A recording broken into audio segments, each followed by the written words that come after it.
సంవత్సరానికి వీడ్కోలు పలుకుతూ నూతన సంవత్సరం 2024 సంవత్సరానికి ఆహ్వానం పలుకుతున్నాం. అందరికీ ఈ సంవత్సరం మంచి జరగాలని, అందులో మేము ఉండాలని మనస్ఫూర్తిగా కోరుకుంటూ అందరూ ఈ సంవత్సరం ఆయువారోగ్యాలతో బాగుండాలని కోరుకుంటున్నాను.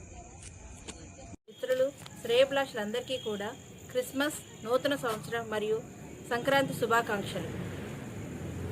2023 సంవత్సరానికి వీడ్కోలు కలుపుతూ కొత్త సంవత్సరం 2024 ఆహ్వానం పలుకుతూ ప్రజలందరికీ కూడా మంచి జరగాలని, అందులో నేను ఉండాలని, మేమందరం పాల్గొనాలని కోరుకుంటున్నాం.